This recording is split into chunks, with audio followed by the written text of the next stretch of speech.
Bonjour à tous et bienvenue sur Au mieux de ta forme, le podcast pour reprendre votre santé en main. Je m'appelle Lisa, je suis nutrithérapeute et ma mission est de démocratiser l'accès à la nutrition et à la santé. À travers mes différents épisodes, je vous aide à démêler le vrai du faux en vous partageant mon expérience, des interviews d'experts, des conseils naturels et nutritionnels et ma vision globale de l'humain et de son environnement. Pourquoi ? Car je pense que c'est en apprenant et en vous redonnant le pouvoir sur votre santé que vous pourrez vivre votre vie pleinement et réaliser ce pourquoi vous êtes là. Aujourd'hui, je suis avec Frédéric. Frédéric, tu es ingénieur et géobiologue. Tu es fasciné par la nature et la physique et tu dis être inspiré par notre environnement et préfères, je cite, faire avec lui plutôt que contre lui. Et pour cela, tu aides à concevoir des solutions pour que l'homme et la nature aient chacun leur place. Salut Frédéric. Salut Lisa, salut à tous. Merci beaucoup d'être sur mon podcast. Merci à toi de me recevoir, c'est super gentil. Et écoute, en fait, aujourd'hui, c'est vrai qu'on avait beaucoup échangé en amont. Et déjà, le métier de géobiologue n'est pas un métier qui est très très connu. Est-ce que tu peux nous en dire plus ? Donc la géobiologie, en fait, c'est vrai que c'est une discipline qui n'est pas très reconnue, surtout en France. En Allemagne et en Suisse, par exemple, c'est beaucoup plus reconnu. Et en fait, la géobiologie, ça vient de, si on décortique sa signification, ça vient de géo, donc géo la terre, bio le vivant, et logos c'est l'étude. Donc en fait, c'est pas l'étude de la vie de la terre, mais ça va être l'étude de l'impact de l'environnement sur le vivant. Et quand on dit l'environnement, ça peut être tous les vivants qui nous entourent, les animaux, les végétaux et nous les humains. D'accord. Et comment tu es arrivé à connaître ce métier et à te former dans ce métier ? Ça, c'est une longue histoire, il faudrait en parler pendant longtemps. Mais moi, c'est vrai que passé un temps dans mon métier d'ingénieur, j'étais à la recherche de plus de sens dans mon activité. Et à force de faire, on va dire, des retraites, une recherche sur moi-même, sur plus on va dire, ma mission de vie, et j'ai été appelé vraiment par la Terre, en fait, tout ce qui est en lien avec la Terre et les énergies. Et j'en suis venu à la géobiologie. Et c'était aussi à travers une formation en éco-habitat, où c'était le dernier module où on parlait justement de ce module un peu farfelu sur la géobiologie. Et c'est le module où je me suis dit, tiens, dis donc, ça rassemble tout ce qui m'intéressait. En fait, c'était à la fois, il y a une partie scientifique, il y a une partie qui nous échappe un petit peu ésotérique, et c'est au service de la santé des humains, donc il y avait tout ce qui me plaisait. Il y avait toutes les coches pour que ça te plaise. C'est ça. Et concrètement, parce que c'est vrai qu'aujourd'hui, on va vraiment se concentrer sur l'électrosensibilité, sur les ondes électromagnétiques, mais avant ça, est-ce que tu peux juste nous dire en quoi consiste le métier de géobiologue ? Qu'est-ce que tu fais concrètement ? En fait, la géobiologie, donc, elle peut être traitée, on va dire, de différents aspects, mais concrètement, qu'est-ce qu'on fait ? C'est qu'on essaie de rendre des lieux, on va dire, propres à l'habitat, propres à... Comment expliquer ? Une personne qui a passé du temps sur un lieu, donc ça peut être sur un lieu de travail ou chez elle ou dans son cabinet, par exemple, on s'assure qu'elle ne sera pas polluée par des énergies qu'on dit cosmotelluriques, qui viennent du cosmos ou de la Terre, par des ondes électromagnétiques, donc qui sont des pollutions artificielles, et par tout autre type de perturbations. Ça peut être des perturbations naturelles, comme des cheminées cosmotelluriques, ça peut être... Qu'est-ce que c'est exactement ? C'est difficile, c'est long à expliquer ça ou pas ? Parce que c'est vrai que moi, je m'y intéresse beaucoup. Je sais que par exemple sur ma maison j'ai de l'eau qui passe, que ça impacte beaucoup au niveau énergétique. Je sais aussi que ce qui est chauffage au sol, donc c'est de l'eau stagnante, ça peut impacter aussi au niveau énergétique. Et c'est vrai que parfois les géobiologues parlent de cheminée justement comme tu le disais, cosmotellurique ou de certains nœuds. Rapidement, juste pour qu'on comprenne un petit peu ce qui se passe, tu arriveras à nous l'expliquer ? Oui, en fait en général on catégorise ça de la façon suivante. On dit que donc il y a des perturbations qui sont dites naturelles. Donc par exemple un cours d'eau souterrain qui va passer sous une maison, c'est un cours d'eau on va dire, donc, qui est complètement naturel, il était là des milliers d'années avant nous, et en fait lui il va avoir un impact à la fois physique, sur le plan physique, donc sur nos cellules, sur notre corps physique qu'on connaît bien, et aussi sur le plan éthérique. Et donc ça c'est, on va dire, c'est une partie des pollutions naturelles. D'accord. Dans les autres phénomènes, donc là je parlais des cheminées cosmotelluriques. Ces cheminées, ce sont donc là on est sur un domaine qui est un peu plus subtil, qui sont des êtres qui sont dotés de conscience aussi, et qui participent en fait à l'équilibre des énergies entre le ciel et la terre. D'accord. Et donc il y a des espèces donc c'est C'est une espèce de grosses colonnes qui vont faire de 1 mètre de diamètre à peu près à plus de 30 mètres de diamètre et qui vont permettre voilà, ces échanges d'énergie. Et on dit qu'elles respirent. Donc pendant 3 minutes, elles vont aspirer l'énergie de la Terre et l'envoyer vers le ciel. Pendant 15 secondes, il ne va rien se passer. Et après, pendant 3 minutes, l'énergie va aller du ciel vers la Terre. Et on va avoir comme ça des respirations qui vont se passer. Et en fait, ça ne pose pas forcément de problème en soi comme ça, parce qu'il y en a de partout depuis on ne sait pas combien de temps, la nuit des temps, voilà.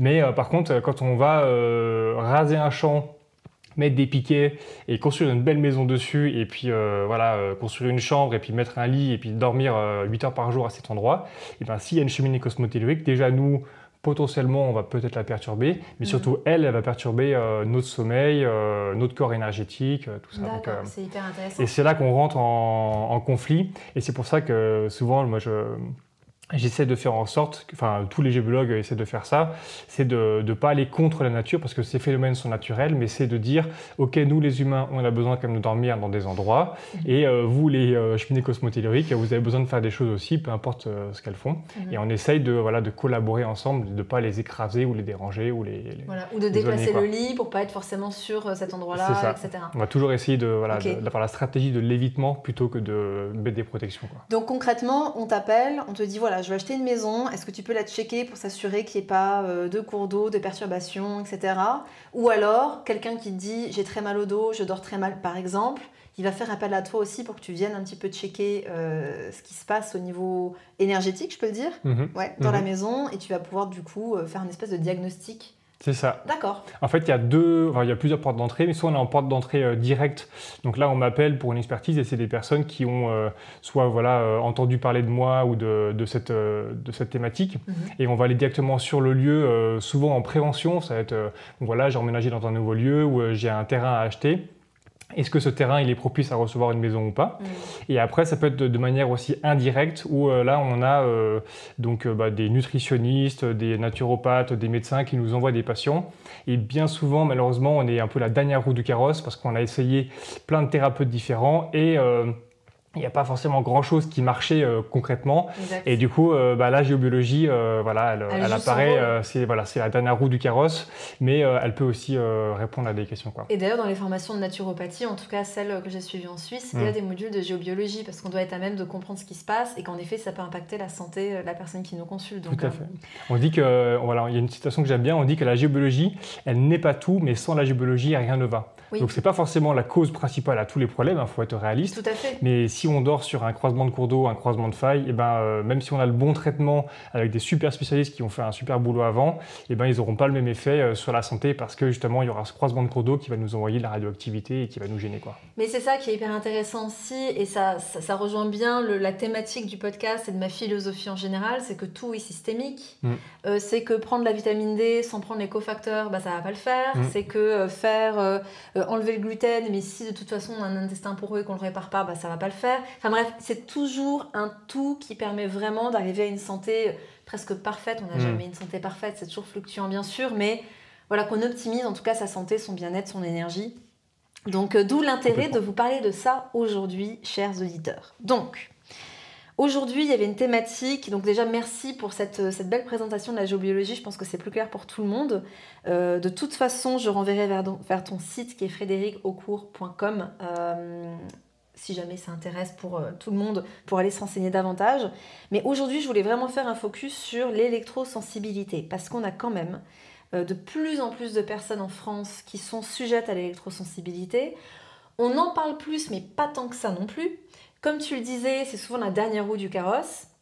C'est très difficilement diagnostiqué parce que certains médecins diagnostiquent, mais pas tous. C'est très souvent plus des thérapeutes qui vont dire « Tiens, il y a peut-être quelque chose, mais bon, il y a un peu un point d'interrogation ». Qu'est-ce que tu peux nous dire sur cette électrosensibilité ? C'est vrai que c'est très peu connu aujourd'hui et en fait, il y a une association qui s'appelle Cœur d'EHS. Donc EHS, ça veut dire électro-hypersensible. Et en fait, cette association, elle a monté une journée mondiale pour l'électrosensibilité, donc qui a lieu tous les ans le 16 juin. Et on va dire qu'au niveau français, ce sont eux qui ont réussi à récupérer un certain nombre de chiffres, notamment via l'ANSES. Et On dit qu'aujourd'hui, donc c'est pas vraiment une maladie, on appelle plutôt ça une pathologie. Et cette pathologie, en gros, elle touche aujourd'hui 5% de la population mondiale. Donc ça veut dire qu'on est quand même sur 3,3 millions de personnes en France. Donc c'est vraiment énorme. Qui sont détectées en plus, c'est-à-dire qu'il y a certainement d'autres personnes qui ne sont pas détectées et qui souffrent d'électrosensibilité. Qui souffrent de ça, voilà, en silence, quoi. Donc d'ailleurs, on en reparlera, mais c'est un élément qui est hyper important.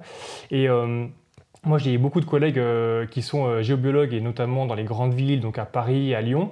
Et ils me disent qu'avant, ils faisaient des études, des expertises en géobiologie de manière globale. Et les ondes électromagnétiques, c'était une part, on avait c'était un tiers de l'expertise. Et aujourd'hui, il y a peut-être 2/3 ou les 3/4 de leurs appels, c'est pour des problématiques d'ondes électromagnétiques. Et on sent qu'avec la montée de la 4G et puis d'autres choses, on est en train d'avoir de plus en plus d'électro-hypersensibles, quoi. D'accord. Okay. Donc, et justement, comment ça se manifeste? Quels sont les symptômes? Apparemment, il y aurait 3 stades au niveau de la pathologie que tu m'avais indiqué. Est-ce que tu peux nous en parler? Et ben, en fait, voilà, ce que nous dit donc, le Cœur de HS, cette association, il nous parle de 3 stades. Donc, le premier stade, on est sur des symptômes qui sont réversibles. Donc là, si on arrive à temps à mettre des solutions en place, les migraines, qui sont un des symptômes qu'on va voir après, peuvent disparaître assez facilement et on sera sur des symptômes irréversibles. Après, si on ne fait rien, on passe sur des symptômes irréversibles, donc qui vont rester toute notre vie. Et derrière, si encore on ne fait rien, on peut aller sur des pathologies beaucoup plus graves avec des lésions dégénératives, notamment au niveau du cerveau, ou à d'autres endroits au niveau du corps, mais on peut aller sur des pathologies beaucoup plus lourdes, quoi. Et tu as des exemples justement par rapport à ces symptômes, que ce soit les réversibles? Alors tu me parlais de migraine, tu parlais de maux de tête. Est-ce qu'il peut y avoir d'autres choses, ou même dans les symptômes irréversibles? En général, après c'est vrai qu'on pourra plus le voir spécifiquement par rapport aux ondes basse fréquence et haute fréquence, on reviendra sur ce que c'est, oui. Mais on va avoir plutôt sur les basses fréquences des échauffements au niveau de la peau, des plaques qui vont apparaître sur la peau, un peu comme des brûlures. On peut avoir aussi le sommeil qui est perturbé très très vite. Ça, c'est le premier élément, on va dire, qui saute de notre équilibre. Donc des insomnies, du coup de la fatigue. À l'inverse, on peut avoir de l'hypersomnie aussi. Si jamais on est trop fatigué, on va beaucoup plus dormir. Et on peut avoir aussi des céphalées, des maux de tête, des migraines, ophtalmiques ou pas. Enfin, ça, en général, c'est les premiers symptômes qui nous parlent d'un mal-être, mais bien sûr, ils sont communs avec plein d'autres pathologies. Tout à fait. Donc, c'est la grande difficulté, en fait. Et est-ce que, je ne sais pas si toi, tu l'as par rapport à ton expérience ou autre, mais tout ce qui est brouillard mental, cette sensation aussi d'avoir du mal à se concentrer, d'avoir des pertes de mémoire, est-ce que ça peut aussi être en lien avec l'électrosensibilité selon toi? Oui, ça peut tout à fait. En fait, ça se manifeste sous plein d'autres formes. Et d'ailleurs, j'avais une collègue qui avait... En fait, j'ai mis longtemps à comprendre qu'elle avait ça, mais elle était souvent un peu en perte d'équilibre, elle était souvent un peu absente, pas vraiment présente dans ce qu'elle faisait. Alors, on pourrait penser que c'est de l'hyperactivité ou autre, mais c'était vraiment quand elle arrivait sur le lieu du travail, où on avait beaucoup de Wi-Fi, beaucoup d'ondes, un environnement très pollué. Et même elle n'arrivait pas à comprendre pourquoi, dès qu'elle arrivait dans l'enceinte de l'entreprise, elle était vraiment perturbée. Et après, pareil, dans sa voiture avec son téléphone qui était allumé, là c'était catastrophique. Ouais. Et le soir aussi, parce qu'en fait elle était dans un environnement où elle était à côté d'un réveil qui générait des ondes, des prises, tout ça, et en fait elle baignait dans différentes typologies de pollution électromagnétique. Alors justement, on va parler un petit peu de ces causes et des solutions possibles, mais avant ça, est-ce qu'on peut rentrer un peu plus en détail sur ce qui cause les problèmes, mais sur ces différentes ondes, parce que tu parlais d'ondes haute fréquence, basse fréquence, ondes basse fréquence. Est-ce que tu peux nous expliquer un petit peu plus en détail ce que c'est que ces ondes et comment les différencier? Alors, en général, quand on parle d'ondes électromagnétiques, il faut déjà comprendre ce que c'est une onde. Donc, une onde, je prends souvent l'exemple de l'électrocardiogramme quand on va chez le médecin, parce que c'est un signal que tout le monde a vu, avec le petit point qui monte et qui descend. Et cet électrocardiogramme, en fait, il a, on va dire, une amplitude. Donc, on voit le petit point qui monte plus ou moins haut et qui descend plus ou moins bas. Et il a une fréquence. Et quand on parle de fréquence, quand on dit, par exemple, qu'on a un cœur qui bat à 60 pulsations par minute, ça, c'est la fréquence. C'est une fréquence qui est, on va dire, faible. Et quand on est à 180 pulsations par minute, quand on fait un gros fractionné, un gros footing... C'est ça, c'est moi qui cours le matin voilà, quand je reprends mon cardio après quelques mois d'arrêt. C'est ça. Là, on est plutôt sur la haute fréquence.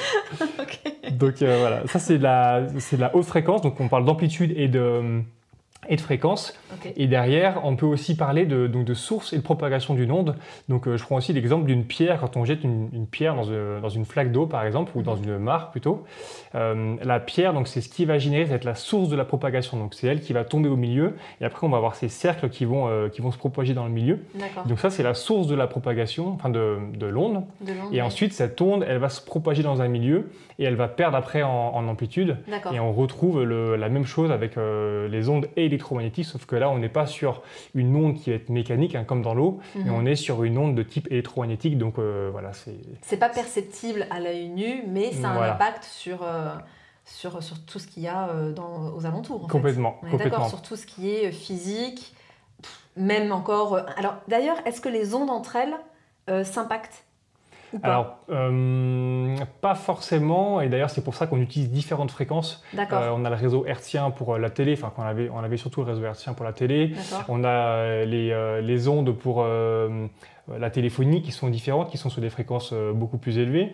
On parle de la 2G, de la 3G, la 4G, etc. À chaque fois on monte sur des niveaux de fréquence pour justement pas s'interférer les unes avec les autres. Et en plus, plus on va monter en fréquence et plus on va avoir une énergie qui va dégager donc du signal. Donc c'est pour ça que là, quand on parle de la 5G, on en parlera un peu plus tard, mais on est sur des niveaux d'énergie qui sont beaucoup plus élevés. D'accord. Donc la source déjà de base est beaucoup plus puissante. C'est ça. Et donc forcément, quand tu dis plus élevé, c'est-à-dire que le diamètre de propagation va être plus fort aussi ou pas ? C'est plutôt sur la capacité de l'onde à nous faire mal. C'est plutôt là où il y a de l'énergie qui va pas être bonne. D'accord, ok, bon, très bien. Donc, vous inquiétez pas, on va vous donner plus de détails. Et des solutions. Voilà, et des solutions. Alors, aujourd'hui, c'est vrai qu'on veut faire un focus sur les ondes électromagnétiques que tu appelles les OIM, haute fréquence. Donc, d'avance, je préviens, si vous entendez HF, on va parler de ondes électromagnétiques haute fréquence. Exactement. Est-ce que tu peux juste, en 2 mots, parce qu'on fera un autre podcast pour parler des ondes basse fréquence, quand même nous expliquer c'est quoi un peu la diff entre les deux, qu'est-ce qui les différencie, et puis après on pourra un peu approfondir sur l'écho, sur comment s'en prémunir, etc. En fait, les ondes, on les parcourt... Depuis longtemps, même la Terre, notre maison mère, elle a un champ électromagnétique. Et voilà, on a quand même des animaux qui vivent sur la planète depuis longtemps, des humains aussi, donc ils ne posaient pas de problème. Et pourquoi ? Parce qu'en fait, ces champs électromagnétiques, ils sont naturels et ils sont continus. Et du coup, ils sont vraiment compatibles par rapport à nos fréquences, ils sont biocompatibles par rapport aux humains. Là où ça devient différent avec les ondes électromagnétiques basse fréquence ou haute fréquence, c'est qu'on est souvent sur des signaux qui sont dits alternatifs. Et donc ça, c'est lié en fait à la technologie à la source du signal. Par exemple, les ondes basse fréquence, je vais y revenir, elles sont liées à la production d'électricité grâce à des moteurs. Et ces moteurs, ils font des signaux qui sont dits alternatifs. Donc quand on dit alternatif, ça veut dire qu'ils passent à plus de 130 volts et moins de 130 volts un certain nombre de fois par seconde. Et c'est cette alternance entre le côté positif et le côté négatif qui va venir, de manière générale, exciter nos cellules parce que nos cellules sont polarisées. Et donc, juste pour répondre à ta question, les ondes haute fréquence, si on simplifie, c'est tout ce qui concerne la transmission d'informations. C'est-à-dire que, par exemple, ça va être le Wi-Fi, le Bluetooth. Quand je dis transmission d'informations, par exemple, on va envoyer un mail qui contient des informations via le Wi-Fi ou le Bluetooth qui va envoyer certaines données pour sortir une musique sur une enceinte. Un téléphone, un SMS, un MMS aussi, par exemple. Voilà, d'accord, tout à qui fait. passe par le Wi-Fi. Ouais. Okay.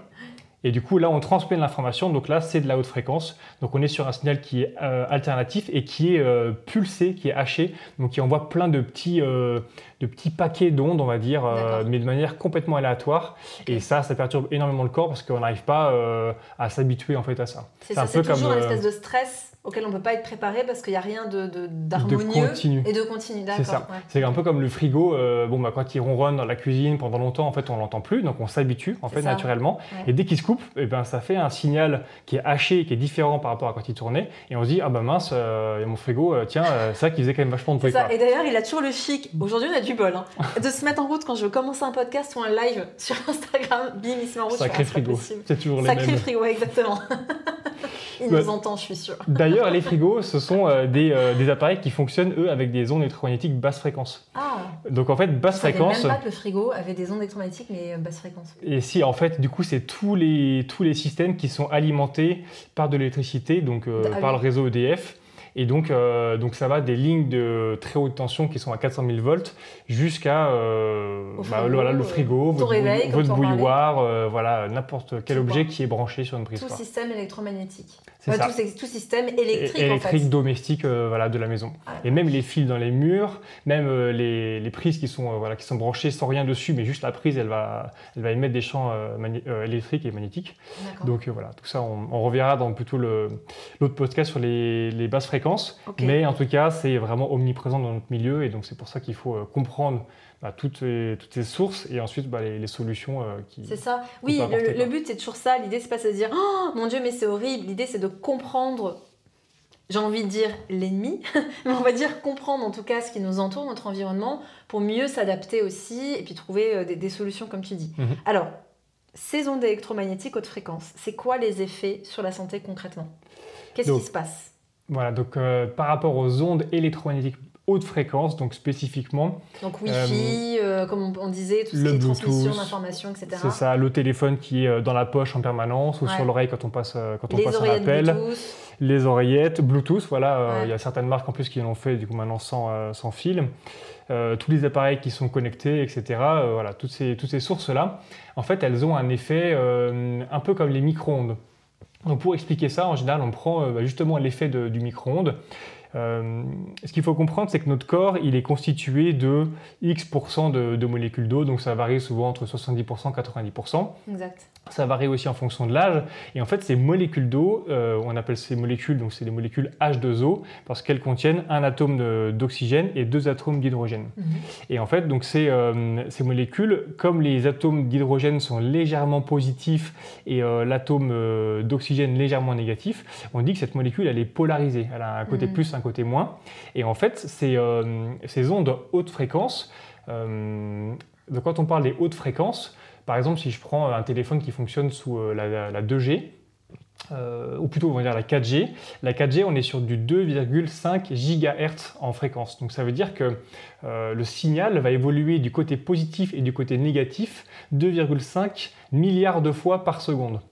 Et du coup, ça fait vraiment beaucoup. Et ça va donc agiter aussi nos cellules 2,5 milliards de fois par seconde. Exactement. Notre petite molécule d'eau dans notre corps, elle tourne 2,5 milliards de fois par seconde du côté plus et du côté moins. Donc à chaque fois, elle fait une rotation de 180 degrés sur elle-même.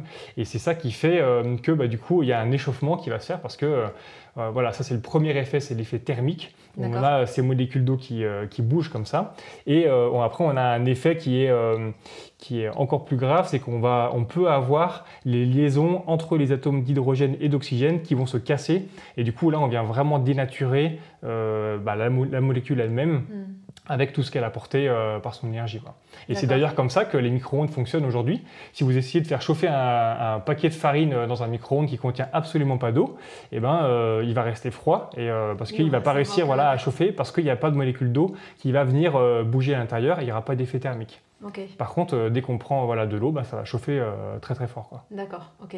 Et concrètement, alors c'est vrai que quand on entend 2,5 milliards de fois, on se dit ok, quand même ça se coule, il y a peut-être un truc qui n'est pas très très normal. Maintenant, on va dire oui, mais bon, ça a été testé les micro-ondes, parce que bon, du coup, on fait un mini-focus micro-ondes là, parce que c'était un exemple. Toi, qui es beaucoup plus avisé, expert dans ce domaine, qu'est-ce que tu peux nous dire ? C'est-à-dire, au final, le fait que nos cellules soient secouées comme ça, nos molécules d'eau soient secouées, concrètement, qu'est-ce que ça peut nous faire ? C'est une bonne question. C'est une bonne question. C'est vrai que les micro-ondes, après, il y a des petites expériences justement que vous pouvez faire de votre côté. C'est vrai que les anciens micro-ondes, ils étaient, on va dire, moins protégés. Donc il y a quand même la coque qui est en métal autour, qui fait une espèce de cage de Faraday. Donc c'est une cage qui va piéger les ondes à l'intérieur. Mais il y a un test qui est très très simple que vous pouvez faire chez vous et qui est bien drôle. C'est vous prenez un téléphone, vous le mettez à l'intérieur de votre micro-ondes. Mais sans allumer le micro-ondes, je précise, parce qu'il y a des personnes qui ont fait l'essai qui m'ont dit j'ai cramé mon téléphone. Et donc vous mettez le téléphone, vous n'allumez pas, vous n'appuyez sur aucun bouton du micro-ondes. Par contre, il faut bien fermer la porte du micro-ondes. Voilà. Et avec un autre téléphone, vous essayez de vous appeler par une application qui utilise Internet, donc par exemple WhatsApp. Ouais. Et vous essayez d'appeler le téléphone. Et si le téléphone sonne à l'intérieur du micro-ondes, ça veut dire que la cage qui protège justement les ondes pour éviter qu'elles sortent à l'extérieur du micro-ondes ne fonctionne pas, ou en tout cas, elle n'est pas 100% imperméable. Et pourquoi je dis avec du coup un téléphone en 4G, c'est que la fréquence qui est utilisée pour le téléphone en 4G, donc c'est du 2,4 GHz, et qui est exactement la même fréquence que pour chauffer nos aliments avec un micro-ondes. Alors, tu es en train de me dire que très souvent on se fait tout un pataquès du micro-ondes, mais qu'en fait nos téléphones c'est pas mieux. C'est ça. Par contre, on n'est pas du tout sur les mêmes niveaux de puissance. Un téléphone, il va être en gros sur 6 watts de puissance. Okay. Donc, quand on le colle à l'oreille, il va nous cuire avec une puissance de 6 watts. Mais on est vraiment collé à l'oreille. Donc, c'est pour ça quand on appelle pendant 5 minutes, 10 minutes, on sent qu'on a l'oreille un petit peu humide, que ça commence à chauffer. Mettez des oreillettes, les amis. C'est ça. Et pas n'importe quel type d'oreillette. On reviendra aussi tout à l'heure. Mais on a un premier effet thermique et en fait aujourd'hui au niveau français, au niveau européen, c'est le seul critère, c'est ce qu'on appelle le débit d'absorption spécifique, le DAS, qui est la capacité d'un téléphone à nous cramer l'oreille en fait. L'oreille plus le canal auditif, plus le cerveau, tout ce qui est derrière. Donc ça, les téléphones sont plus ou moins puissants et plus le DAS sera élevé, plus il va justement émettre d'ondes et nous cuire localement. Mais et concrètement, du coup, au niveau aussi du micro-ondes, forcément, alors je pense que ça sera sur un autre podcast parce qu'on a prévu de vous faire plein de podcasts avec Frédéric, notamment sur l'eau. On pourra vous parler plus en détail aussi de l'information que porte l'eau et du fait que cette vibration, c'est même plus une vibration, c'est une espèce de tremblement de terre de la molécule d'eau qui est fait par toutes ces ondes, va déstructurer la molécule et son information. Et donc va nous apporter une information déstructurée. Disons qu'à mon niveau, j'avais un peu ce niveau de connaissance en disant c'est tout ce que je sais entre guillemets sur le micro-ondes. Selon toi, est-ce qu'il peut y avoir d'autres effets que ce changement de structure moléculaire et donc d'information, ou pour toi il y a aussi d'autres choses? Après du coup, par rapport à ces puissances, donc un téléphone portable il est sur 6 watts, un micro-ondes pour vous donner une idée, il est entre 800 watts et 1200 watts. Donc on est beaucoup plus. Mais par contre, on ne l'utilise pas non plus tout le temps. Donc même si... Moi, j'en ai pas, mais c'est vrai qu'il y a beaucoup de gens, c'est le matin pour le thé, le midi pour manger, à 4 heures pour la goûter. C'est vrai qu'en cumulé, ça va quand même faire vraiment une grosse utilisation. Mais on n'est pas non plus devant son micro-ondes en train de le regarder tourner 8 heures par jour. Ouais. C'est là où on aurait quand même vraiment une exposition qui serait très très grave.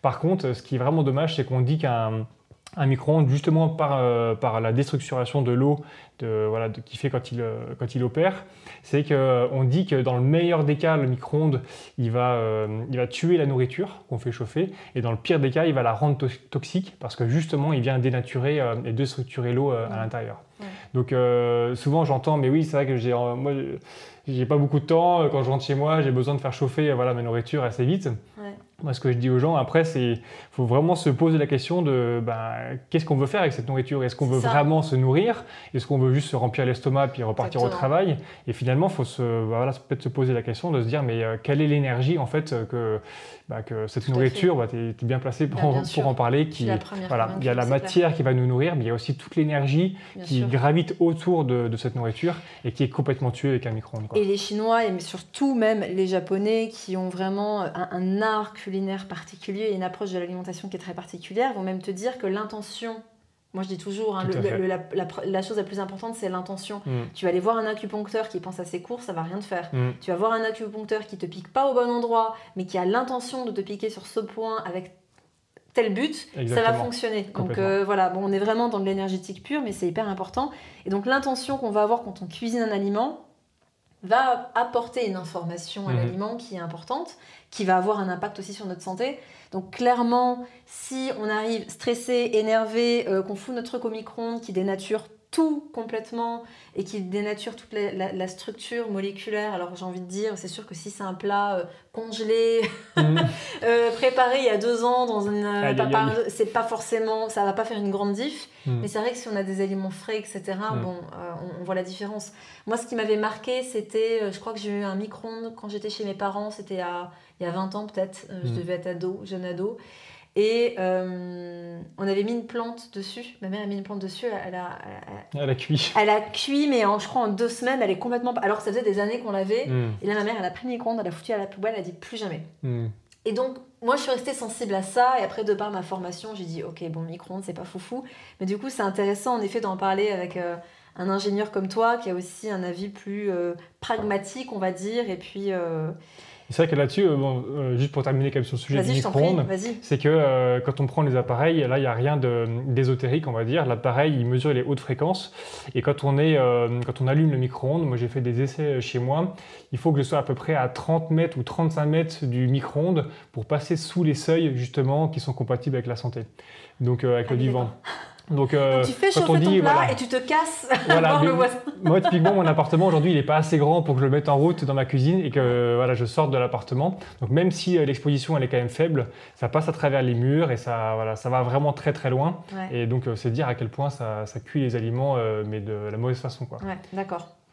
Bon, et écoute, merci pour ce petit focus micro-ondes. À jeter. Alors maintenant, concrètement, à quel point on est exposé aujourd'hui? Parce que c'est vrai qu'on parlait de téléphone, on parlait de micro-ondes, mais du coup, les tablettes, les enceintes connectées, les antennes relais, voilà. Est-ce que tu peux nous dire un petit peu quel est le degré d'exposition et qu'est-ce qu'on peut faire pour se protéger de tout ça? C'est vrai qu'en général, les expositions les plus fréquentes qu'on va retrouver, surtout dans les milieux urbains, c'est des antennes relais, des micro-ondes, forcément dans les habitats. On a des box internet qui ont du Wi-Fi. On a des téléphones qu'on appelle des téléphones DECT, donc ça c'est les petits téléphones qui sont sans fil sur une base, et en fait c'est pas un téléphone mais c'est la base qui va vraiment émettre une quantité de champ vraiment horrible et très très puissant. On a tous les appareils qui fonctionnent avec le Bluetooth, on a notre propre téléphone portable, on a nos tablettes, nos télés, et tous les appareils connectés qu'on a de plus en plus maintenant sur le marché. Ça peut être les petites enceintes qu'on a l'habitude d'utiliser. Dès qu'il y a du sans fil en plus, ça potentialise, ça aggrave en quelque sorte la fréquence et puis le nombre d'ondes qu'on se prend à la tronche. À un moment donné, s'il n'y a pas de fil, c'est quand même qu'on arrive à transmettre l'information et elle se transmet aujourd'hui en invisible par une onde haute fréquence. D'accord. Et on a même des radiateurs qui sont connectés, on a tout un ensemble de choses. Et tout ce qui est aussi en lien avec la domotique dans votre maison, donc les volets roulants, tous les systèmes connectés de la maison et les alarmes de maison qui sont aussi source de haute fréquence. Alors, toutes ces ondes ont un impact sur nos molécules d'eau, vont les déstructurer, vont les déranger. De part aussi mes quelques recherches, je sais que tout ce qui est ondes va surstimuler le système nerveux aussi et donc vider nos réserves de magnésium. Donc il va y avoir aussi des carences démultipliées. Déjà qu'on est au moins 80% en moyenne de la population à être carencé en magnésium. Là, je pense que les ondes y sont pour beaucoup aussi. Qu'est-ce qu'on fait pour se protéger de ça? Donc il y a plusieurs choses. En général, vous avez peut-être déjà vu des patchs qu'on peut coller sur nos appareils, peut-être des pierres. Il y en a plein de différents. On parle de la tourmaline, on parle des patchs. Ouais, c'est quoi ton avis sur tout ça? Donc c'est vrai que c'est pas forcément, on va dire que moi aujourd'hui je suis pas forcément l'expert, on va dire, en tourmaline ou l'expert en patch, mais j'ai un principe de précaution. Donc là c'est plutôt je prends ma casquette ingénieur scientifique avec une approche scientifique et on a plutôt une méthodologie, on va dire, donc il se passe en 3 étapes. La première étape c'est qu'on va couper ou supprimer la source, c'est-à-dire que plutôt que de se dire j'ai un problème, je mets un pansement dessus, parce que le patch finalement il opère comme un pansement. C'est l'allopathie des ondes en fait. Exactement, ça existe de partout. c'est fou, même en géobiologie. Et du coup, là, on se dit, OK, il y a un problème, et ben, je remonte à la cause racine de ce problème et j'essaie de couper ce problème, j'essaie de couper la source, de supprimer la source. Donc, par exemple, quand on a le Wi-Fi qui est allumé, plutôt que de se dire, je vais mettre un filet sur ma box qui va réduire le machin, puis en plus, ça nous coûte cher, et ben, on se dit, je vais débrancher ma box, comme ça, au moins, la nuit, j'aurai plus d'onde du tout. Là, je coupe la source, je la supprime, et je suis sûr que quand je vais dormir, je n'aurai pas le problème avec ma box. Ok, donc on débranche la box, on débranche les comment on appelle ça, les trucs de recharge justement sans fil, les espèces de plateaux de recharge, tu sais, où tu peux poser ton téléphone dessus, oui, comme tu disais, que les stations de recharge. Voilà, les stations de recharge, merci. On éteint les téléphones, bref, on débranche toutes les prises possibles et inimaginables en fait. Alors du coup, ça c'est quand on peut couper la source. Quand on peut le faire, faisons-le autant que possible. C'est ça. Donc, par exemple, tu prenais l'exemple de la box internet. C'est vrai qu'il faut la couper. Après, si la box, on ne peut pas la couper par exemple parce qu'on a quand même besoin d'avoir accès à internet, on peut passer en filaire. Donc avec des câbles Ethernet, ça coûte pas très cher sur internet dans les magasins. Et dès qu'on passe en filaire, il faut bien sûr couper le Wi-Fi sur la box parce que c'est pas parce qu'on est branché en filaire que du coup on n'a plus de Wi-Fi. Donc il faut bien couper le Wi-Fi sur la box. Donc ça c'est pour le bureau par exemple. Le Wi-Fi sur le PC aussi. Voilà, c'est-à-dire que tu as ton ordi, tu as ta box dans le bureau et puis tu les mets en filaire comme ça au moins tu n'as pas les ondes. Exactement. Et évidemment, toute logique, tu coupes le Wi-Fi sur les deux produits, enfin sur les deux ordi et box. Entrant et sortant, c'est ça. D'accord. Et en plus, du coup, le réseau sera sécurisé et il y aura un meilleur débit, donc il n'y a pas de raison de ne pas le faire. Sauf qu'après, en fait, pour tout, que ce soit l'alimentation, la santé, les ondes, il faut retourner à l'ancienne. C'est un peu ça. En gros, c'est un peu ça, on est d'accord. C'est moins pratique, et je reconnais, parce que du coup, on a un peu plus de câbles, tout ça, mais quand on voit vraiment l'impact des box, surtout quand elles sont dans un bureau, souvent on l'a à 1 mètre de nous. Une box internet, il faut savoir que c'est 6 ou 7 mètres d'écart par rapport à la box pour être à peu près sous les seuils quand on marche à côté. Quand on veut dormir à côté, c'est plus 8-9 mètres. Quoi. Ah oui, d'accord. Donc dans les petits appartements parisiens, je te raconte pas la galère. Quoi. Voilà, surtout quand on cherche il y a à peu près 30 signaux de Wi-Fi différents. Donc, mais déjà, si vous arrivez à couper le vôtre, c'est une bonne chose pour vous et vos voisins. Quoi. Oui, parce qu'en fait, c'est l'effet cocktail, c'est comme tout. En fait. Moi, je fais la comparaison alimentaire, additif, colorant, en mini-dose, ok, mais c'est l'effet cocktail qui pose problème. Et là, c'est pareil, donc plus on réduit, mieux c'est. Ok, donc débrancher autant que possible. Comme tu disais, passer au filaire. Quoi d'autre ? Après, donc, la méthodologie, donc, si on ne peut pas couper la source, supprimer la source, et ben, en deuxième, on va essayer de la réduire. Donc là, tout à l'heure, je prenais l'exemple de la box. Si jamais vraiment la box, on ne peut pas couper, pour X raisons, et ben, on va mettre potentiellement un filet dessus. Et ce qui fait que ça va réduire la propagation du signal, donc on va réduire la source. Donc c'est des filets spécifiques, j'imagine, qu'ils achètent en ligne, par exemple. C'est ça, donc il y en a sur plusieurs sites qui sont spécialisés. Et en fait, ces filets, ça fait un peu comme la cage de Faraday justement du micro-ondes. Okay. Ça vient laisser passer une petite partie du signal pour quand même profiter du Wi-Fi. Donc, mais par contre, il y a une partie qui est quand même dans le filet, enfin qui reste dans le filet et qui évite que du coup on soit trop exposé. Quoi. Et est-ce qu'on perd par exemple, du coup, est-ce qu'on a un Wi-Fi qui est plus lent ? Il ne sera pas forcément plus... Enfin, il sera aussi du coup à la même distance, sans filet et avec filet. Avec filet, il sera plus lent parce que du coup, tu auras un débit moins élevé. Donc, ok, en toute logique, ce sera un peu plus lent. C'est ça. Et j'ai quand même envie de... Mis à part si tu as envie de préciser quelque chose, parce qu'après, on va aussi parler de comment se protéger. La 5G. Parce que moi, 2 semaines après le confinement, on m'a foutu une antenne 5G devant chez moi. Tout d'un coup, j'ai vu le nom de mon réseau 5G. J'ai dit, ah d'accord. Ça sort d'où ça, tu vois donc là, on s'est pris des antennes 5G de partout, sans prévenir personne bien sûr, puis on n'avait pas trop le choix de toute façon parce qu'on était coincés chez nous. Qu'est-ce qu'il faut en penser ? Parce que bon, moi j'ai mon petit avis sur la question, mais est-ce que tu peux nous en parler plus ? La 5G, il y a beaucoup de géobiologues qui essayent d'en parler. Je pense que vous avez tous dû voir des pétitions qui tournaient sur Internet. Oui. Ça a fait beaucoup de bruit dans beaucoup de pays. Il y a des en Suisse, il y a énormément de thérapeutes, de praticiens, d'experts aussi en géobiologie qui se battent contre ça. Oui, tout à fait. Il y a aussi en Allemagne, en Belgique, je crois qu'au niveau de Bruxelles, ils avaient réussi à interdire, mais c'était de manière provisoire, la 5G. Donc on sent qu'il y a quand même quelque chose qui se passe. C'était un peu comme le Linky il y a 2 ou 3 ans. Et en fait, le problème de la 5G, c'est surtout son énergie, parce que la 5G, donc la 4G, on est sur une fréquence, je disais, qui était de l'ordre de 2,5 GHz, donc 2,5 milliards de fois par seconde. Et là, on va passer sur du 3,5, donc on est encore un cran au-dessus pour la première phase. Et après, on pourrait passer potentiellement à 26 GHz, voire encore plus. Et ce qu'il faut comprendre, c'est qu'il y a une loi physique qui s'appelle la loi de Planck, qui dit qu'il y a une relation proportionnelle entre la fréquence d'un signal et l'énergie justement qu'il émet. Donc par exemple, la 2G, la 3G et la 4G, à chaque fois on est monté en termes d'énergie, et c'est la fameuse énergie qui va nous détruire au niveau de nos cellules. Et là, la 5G, on vient passer encore un cap au-dessus, et si on monte encore plus en fréquence, de 3,5 à 26 GHz, on fait fois 10 quasiment. Donc ça va faire très mal. Et il y a un autre élément aussi qui est pas bon, c'est que plus on monte en fréquence, plus en fait la longueur d'onde, donc la longueur d'onde, c'est la distance entre deux pics. Quand on jette une pierre dans l'eau, quand on voit deux petites vagues, la longueur d'onde, c'est la longueur entre deux petites vagues, deux petits sommets. Exactement. Et en fait, plus la fréquence va être élevée, plus le signal il se resserre et plus la longueur d'onde est courte.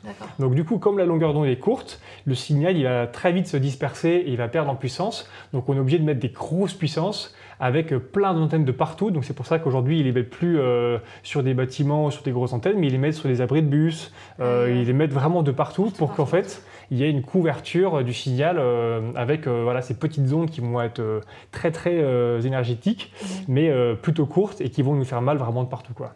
Alors justement, pour que ce soit clair, quand tu dis ça nous détruit nos cellules, ça fait mal de partout, on a compris que ça perturbait.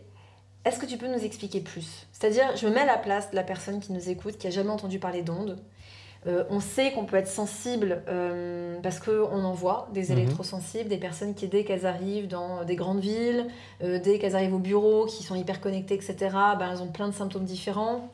Moi, j'ai eu quelques personnes qui étaient électrosensibles. C'était des vertiges, c'était des maux de tête, c'était des nausées. J'avais une personne, c'était, comme tu disais, fatigue à fond. Donc, peu importe le nombre de siestes et le nombre d'heures de sommeil qu'elle pouvait avoir, elle était de plus en plus crevée. Selon toi, est-ce que tu peux nous en dire plus pour que vraiment on comprenne, quand tu mets le mot « détruire », tu vois, sur l'impact des ondes sur nos cellules, qu'est-ce que tu entends par ça ? C'est vrai qu'après, pour moduler un petit peu, on a quand même tous des corps qui sont différents, des corps physiques, des corps énergétiques, des passés. Après, on a des consommations par rapport à l'alimentation qui est différente. Donc voilà, on est vraiment tous différents par rapport à une même source. On va tous réagir de manière différente. Mais par contre, ce qui a été observé notamment là, par l'association Cœur de HS, en gros, on peut avoir des maux de tête, on peut avoir des picotements qui sont diffus au niveau de la peau, on peut avoir des brûlures, des insomnies, des hypersomnies comme on disait tout à l'heure. On peut avoir différents troubles de la concentration, de l'élocution, de la mémoire, des dérèglements hormonaux, on peut avoir des dérèglements endocriniens, la liste. C'est ça, il y a une vingtaine de peu près de troubles qui ont été observés. Et c'est, comme je disais, malheureusement, ces troubles peuvent être communs par rapport à d'autres pathologies. Donc, mais je pense qu'il y a un lien à faire, comme moi-même, j'aimerais beaucoup creuser, ça me passionne énormément et actuellement je suis super prise, donc j'ai peu de temps. Mais de toute façon, je pense que tous les fonctionnements... Alors, bien sûr, je pense qu'en biologie, on peut l'expliquer. C'est-à-dire qu'on sait que telle hormone va être le précurseur de telle autre hormone. Donc, du coup, il y a une réaction en cascade. Je pense par exemple à la thyroïde. Elle va sécréter de la TSH, puis de la T4, de la T3, etc., etc., etc. Et il va y avoir des facteurs qui vont permettre ce bon fonctionnement-là. Tout comme il va y avoir des facteurs qui vont empêcher le bon fonctionnement et la bonne assimilation de ces hormones au niveau cellulaire. Et au-delà de l'aspect biochimique des choses, pour moi, il y a une information dans tout ça, en fait. Et c'est aussi pourquoi, et je pense que c'est le discours de beaucoup de naturopathes hygiénistes qui prônent le cru, qui prônent le vivant, c'est que l'information 100% naturelle, non transformée et pure, originelle, j'ai envie de dire, de l'aliment, reprogramme en quelque sorte l'eau de notre corps. C'est d'ailleurs pour ça que je dis toujours, on ne s'hydrate pas avec l'eau. L'eau, elle est là un peu pour nettoyer. Par contre, on va s'hydrater et se reminéraliser avec l'eau des fruits et légumes qui nous apporte une information la meilleure qui soit, j'ai envie de dire. En tout cas, au niveau alimentaire, c'est ce qu'on peut faire. Après, il y a plein d'autres choses. Mais c'est comme la musique. Il y a certaines musiques qui ont des ondes particulières et d'autres, etc. Et je pense que... Et ça, malheureusement, je manque d'arguments parce que je n'ai pas assez creusé. Mais je suis sûre que même scientifiquement, c'est des choses qu'on pourrait prouver. Peut-être en travaillant plus avec des énergéticiens. que ces ondes vont complètement déranger à la fois nos cellules, mais aussi l'information qui circule et qui du coup forcément, on se retrouve avec des troubles bizarres, genre comme tu disais, des troubles endocriniens. On se dit mais c'est quoi le rapport? Mais parce que l'information est déstructurée en fait. Et sans information, il n'y a rien. C'est-à-dire que quand on regarde en médecine quantique, la médecine quantique nous l'explique très bien, tout part de là en fait. Et même dans quelque chose qu'on pense plein, en fait c'est que du vide, c'est que de la vibration, c'est que de l'énergie qui est porteuse d'informations. Donc c'est là en fait où je voulais vraiment aujourd'hui mettre un wouhou, on se réveille les enfants, dans le sens où il n'y a pas que les études, il n'y a pas que le physique, le matériel, il n'y a pas que la biologie, il y a tout cet aspect quantique, tout cet aspect énergétique, tout cet aspect informationnel. Et dès qu'on parle de déstructuration des molécules d'eau, donc de déstructuration d'informations et d'ondes invisibles, ça nous impacte. Et là, il faut faire gaffe. Donc, donc forcément, plus, comme tu le disais, la 5G est forte en énergie, les longueurs d'onde sont plus courtes, donc il y a une démultiplication drastique des antennes. Et donc plus, forcément, ça va nous impacter et déranger nos cellules, notre corps, son fonctionnement, etc. Et plus en fait tu vas monter en fréquence comme ça, plus en fait tu vas te rapprocher des fréquences qui sont dites ionisantes. On est sur des rayonnements qui vont vraiment arracher physiquement des électrons aux cellules. Et en fait, le soleil justement a certains rayons qui sont ionisants si on est trop exposé. La radioactivité a aussi des rayonnements ionisants. Et plus on monte en fréquence, et plus en fait on va dénaturer effectivement les molécules d'eau, mais on va vraiment même arracher des électrons à la matière et créer des radicaux libres. Donc on est dans un stress. Tu m'ôtes les mots de la bouche. Radicaux libres. Parce que dès qu'on parle d'ions éjectés, qu'est-ce qui va se passer? C'est que la cellule d'à côté va essayer d'aller chercher un ion à l'autre, et donc ça c'est générateur de radicaux libres. Et comme tu dis, radicaux libres, ça pour tous les élèves de ma formation dans le module 2, j'en parle en long, en large et en travers. C'est stress oxydatif et ça fait vraiment le lit de nombreuses pathologies, mais en particulier des cancers. C'est pas pour rien à un moment donné qu'on a des explosions aussi de cancer. On est dans un environnement qui change à vitesse grand V. Exactement. Et on a notre corps qui, lui, il a son ADN qui date de Mathusalem, là. Donc, à un moment donné, c'est pour ça que, oui, ça fait un petit peu... on a l'impression que c'est papy, mamie qui parlent, tu sais, du genre on devrait retourner aux vieux trucs d'avant, mais en fait, oui, parce qu'on constate, toi, en tant que géobiologue, et t'es confronté à des personnes qui sont électrosensibles, et puis moi, en cabinet, comme tout, un thérapeute en général, on constate qu'il y a ces explosions de pathologies qui sont très... qu'on peut expliquer, en tout cas, en grande partie, par l'environnement. Exactement. Et c'est vrai que passé il y a quelques années en arrière, on n'avait pas forcément de chaussures en permanence. C'est vrai que maintenant on est toujours isolé aussi du sol. Donc on n'a plus cette décharge de tous ces ions justement qu'on accumule et qu'on vient accumuler en plus avec toutes ces ondes. Et c'est vrai que ne serait-ce que marcher dans l'herbe pieds nus le matin, 5 minutes, 10 minutes, 20 minutes, c'est super parce qu'on se reconnecte à la Terre et on peut recréer justement ces échanges entre les différents ions positifs et négatifs. Et souvent on voit des pathologies, surtout des inflammations au niveau du corps qui vont se réduire parce que on est, comme on dit, groundé, on est raccordé à la Terre. Et ça, c'est un élément qui fait partie des solutions et qui est vraiment très très bon, quoi. Alors, si on devait garder 2-3 solutions pratico-pratiques pour terminer ce podcast et pour que, ne vous inquiétez pas, on en fera d'autres. Mais pour terminer ce podcast, on disait couper déjà au maximum, débrancher. Pourquoi pas mettre des filets, mettre des systèmes de protection sur les box Wi-Fi. Je pense que tout ce qui est patch, tourmaline, on en reparlera peut-être dans d'autres podcasts aussi. Sinon, il y a bien sûr le fait de soit se décharger, donc ça c'est quelque chose que j'adore faire personnellement et que je conseille beaucoup.